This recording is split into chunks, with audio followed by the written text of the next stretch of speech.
Hey, how's it going? How's everybody doing? Just gonna do another off-the-shelf collectibles video. This one's actually focused on books. As weird as that might seem, there's a reason for that, I guess. In a sense, should I snuggle up? There we go. There's a reason for that. Is I'm actually doing a lot of downsizing and cleaning up of my collection, and taking a lot of the movies and putting them in wallets, the ones that I still like but I don't watch very often, or I may not watching it but I still want to have in my collection, and also getting rid of a lot of movies because I got like 2,000 movies, 3,000 movies to be honest. So it's a pretty big collection. There's a lot of movies I know I will never watch again, and there's also a bunch that I have in the collection that I've never actually watched. Like I've seen them, but I bought it and just kind of put it there, or a couple that I got off a discount bin somewhere in like a store or wherever, and thought, oh, this looks interesting, and just never really got around to watching it, or a couple of them that I did watch and like, oh, this is the shittiest thing I've ever seen. So they are going goodbye, and probably to some secondhand store or thrift shop or something like that, just for someone else to enjoy or put on their shelf and never watch. But and it's just taking up a lot of space and a lot of books too. I got rid of two giant big bags full of books. A lot of them were Titanic books because I'm kind of a bit of a Titanic guy. Well, I don't like the story because it's a true story and it's very tragic, but and I'm not talking about the movie. I do really like the movie, but well, there's multiple movies, but the James Cameron movie I really like, but also A Night to Remember, and there's another one called Titanic from around when Night to Remember came out, and several others that I've seen that I really enjoy. But that's not what this video is about. Anyway, got off topic for a second. But yeah, I got rid of a lot of books, getting rid of a lot of movies. There's a few of the collectibles I've put in the donation bin. My hand is super itchy. I don't know why, but put in the donation box the stuff we got to get rid of. But yeah, it's just things I don't need. It's just taking up space. And if I get rid of a lot of movies, I got more room for collectibles. Actually, I technically would, but I'm not going to go crazy with that. I've got like hundreds of things on the shelf, and it all looks kind of cool. And I mean, I'm not going to say I won't add more to it, but I'm not going to be. I don't have to build it up. And in terms of the movies, most of the movies that I really enjoy, that I love, are older movies, and I pretty much have them all by now anyway.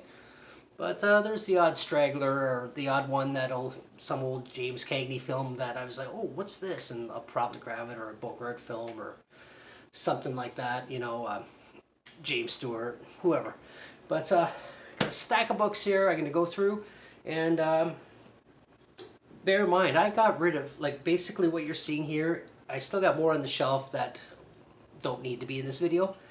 This is like a fraction of what I still have on the shelf, so bear in mind, what I have left is about a third of the books I have, so, and this is a pretty generous stack. So I'm going to put on these weird old man glasses that I found, have a sip of this.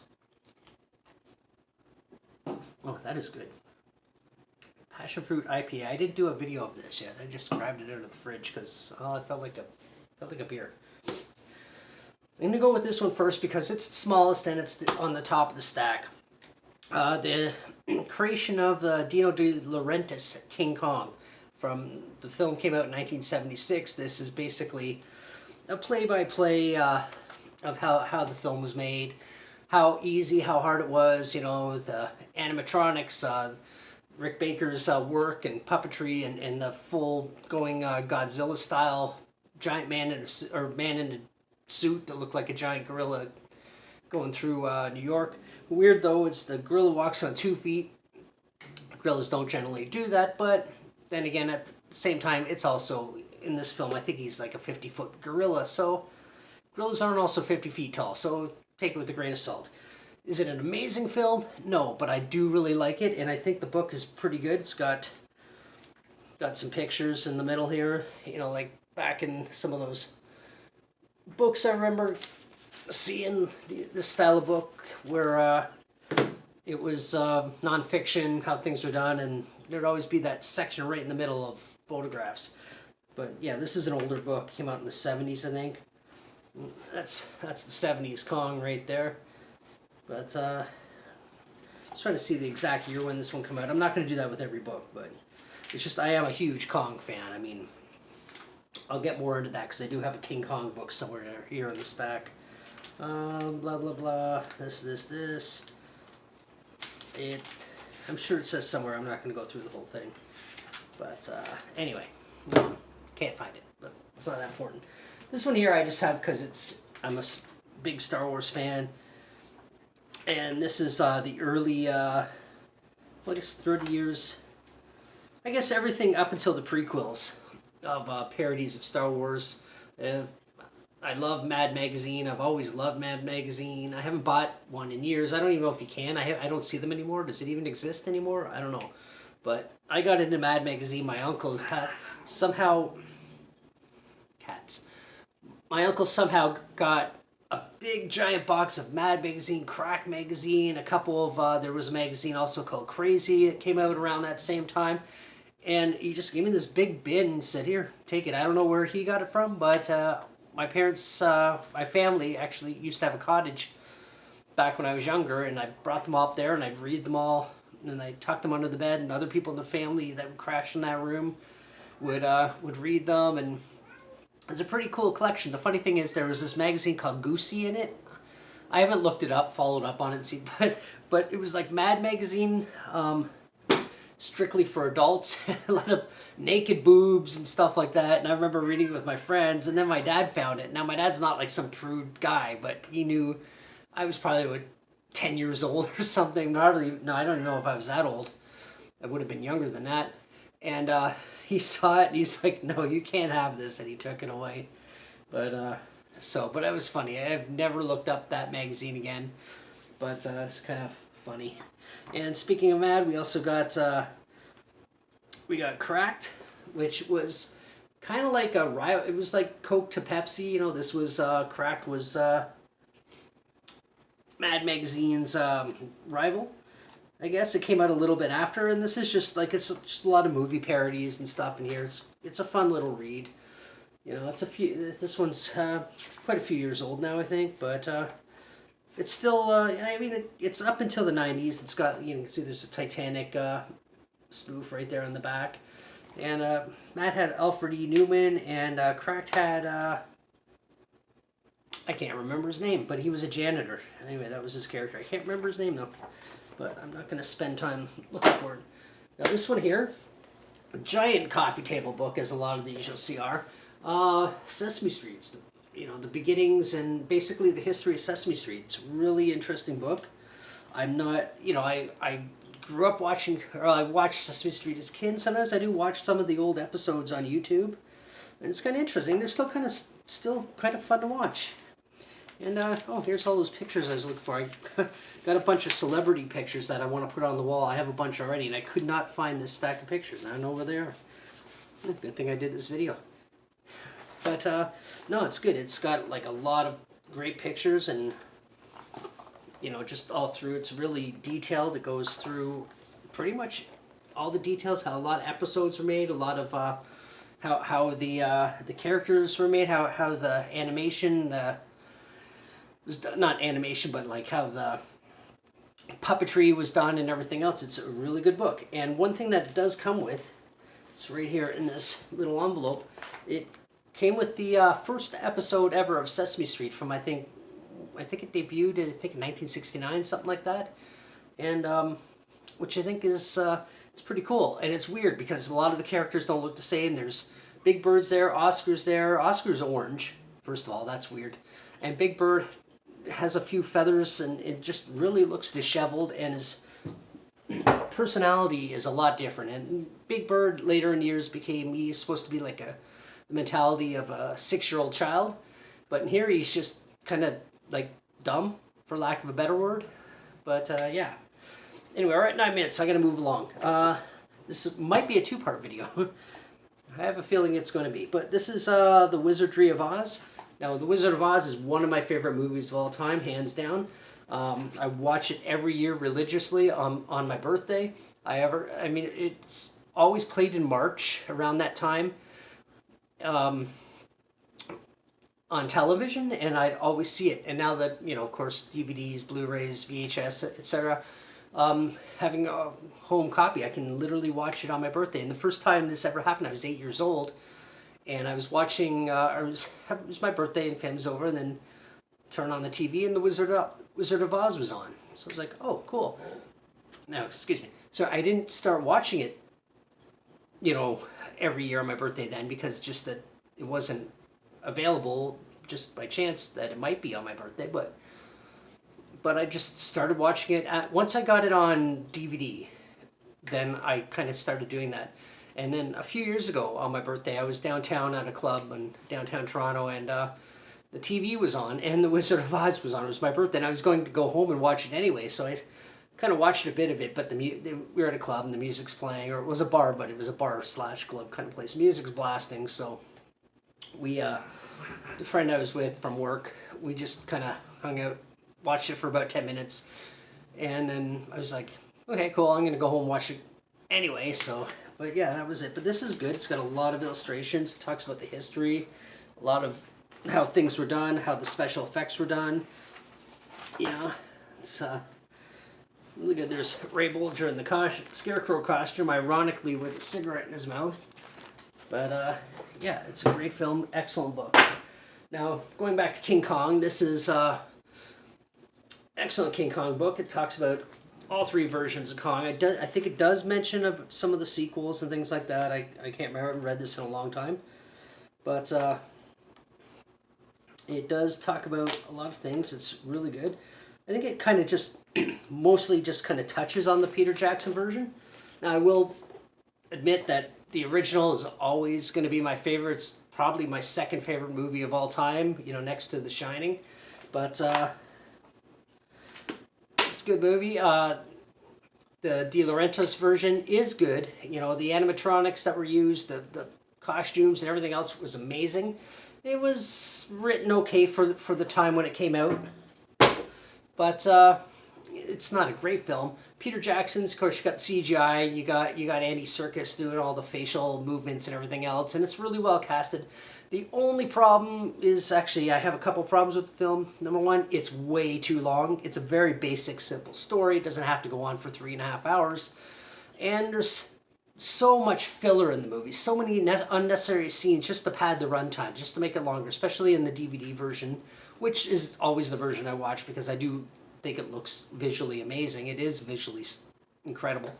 And also, the other major flaw is there's way too many throwaway characters, just useless characters. Hi, Lemmy. So many useless characters that just really are just there to more or less die. It's kind of like a glorified Friday the 13th when it comes to those particular characters. They're just there to amp up the action, I guess. But still an excellent film. The first one will always be my favorite. The Peter Jackson version will be second, and then the De Laurentiis version last. But not last because it's a bad movie. It's just, it's not as good as the other two, my opinion. Now, these books, there's a series of them, and I just grabbed 3 of them off the shelf. They're movies of, and then the decade that it's referencing, and Taschen, I don't know too much about it, but I got all of them that I know of except for 3. 1940s, I think, 1960s, and then there's 2 that were about the movies of the 90s. And these are really good books. They talk about movies, how they're made, and everything else. It goes right back to like the silent era. This collection is a really good collection. Just to pop them open here. This is the 2000s. Just talks about movies. Got quotes. It just all the important movies, or the movies that people remember the most, or the most influential films of that era. It's a really good series of books if you can track them down. They're hard to find now, so that's why I don't have the whole collection anymore, yet, because they're really hard to find. Anyway, this one here, books I got, I'm going to just go through a couple more. This is definitely going to be a 2-parter at this point. This one's called Cut. This book I came across by chance. It is a really interesting, kind of a dark book, but it goes through like a lot of the actors that had passed away in the past and how they died, and talks about a lot of about their career and everything else and what they've achieved, and then up until their death, like short little bios and things. There's John Ritter, as you know, Three's Company, of course. A lot of his fantastic comedic actor, a lot of comedic timing, a lot of slapstick. If you ever watch Three's Company, you can see all the slapstick humor that he's thrown in there. He was incredible at his job. There's just so much information, quick little blurbs going on, right? It's a really interesting but kind of a dark book, but it's good. Check it out if you ever see it. Ray Harryhausen, of course, legendary Ray Harryhausen. This is just talking about his career, the art, the movies he's done. This is a lot of, I think this is a lot of it based on like the things he's made, his artworks. There's some storyboards that he's done. Like it's a really interesting, detailed book. But yeah, there's some more storyboards. Just his dedication to the craft, you know, and how important and influential he was entirely in this stop motion genre. And if anyone knows me well, I love stop motion. I even like bad stop motion. I mean, it's extinct.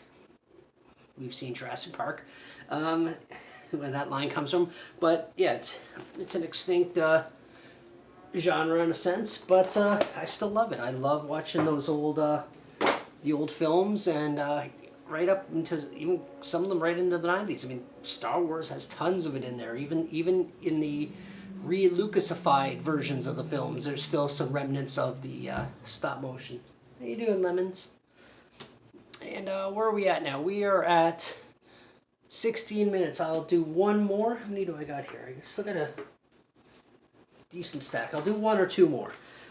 This one here, now I do love this movie. You know, I love it more for its aesthetic quality. I love the detailed James Cameron. Now, I'm not a fan of James Cameron himself in terms of his personality. I heard he's kind of a douche, but he has made some of my favorite films of all time. He invented a submarine that has a manned submersible, rather, that has gone right down to the Mariana Trench. That was something he designed and created. The man is not stupid. He's a genius. He's amazing. He's just kind of a dick. But then again, what are you chewing on? Then again, so was Einstein, and or not Einstein, sorry, Edison. And he invented a lot of shit, but he was kind of a dick too, apparently. But no, I love James Cameron's movies. This one here, it's not my favorite James Cameron film, but because I love the Titanic and all the detail and all the work he put into it, it's incredible. The story itself is generic. It's, you know, boy meets girl, rich versus meets poor, and they fall in love, and story, etc. Tragic, and then whatever, right? But it is a good book. This is just talks about the making of it, and the costumes and everything else. And this movie was incredibly well casted. It's perfectly casted. And the one actor, I can't remember his name, but he played, I can't even remember the character's name now, but he played the aide to, I can't remember anybody's name in this film now, because I got so many books and shit going on in my head. Rose's Cal. Is that his name? Cal. Cal's, like, dude, his bodyguard, whatever you want to call him. But he was actually also in another Titanic film called SOS Titanic, that came out in the 1980s, I believe, and he survived. He played Lawrence Beasley, who was actually a middle class passenger who actually survived, and he played him in the film. So he had to be on the Titanic twice. I think he, I think that he risked too much because he died the second time. But he's been in that. He's been in quite a few films, and he's an incredible actor. You know, he's been in the original Omen, and I think he's the guy who gets his head lopped off. An amazing scene. But this is a really good book. Where are we at? 19 minutes? I think I'm going to call it quits, and I'll do a part 2 after I upload this. And thanks for watching. Hit that subscribe button. I should have said that in the beginning. I always forget. But I think that's because I'm just happy to bring content. But no, please subscribe. I'd really appreciate that. I want to bump this up to 2,000 or 2,000 to 1,000 people. Sorry, my mind, it is late right now, late-ish. I don't know. But yeah, thanks for watching. Subscribe. I would really like that. Hit that like button too. That'd be also kind of fun. And there's Lemmy. And I guess until the next one. Bye.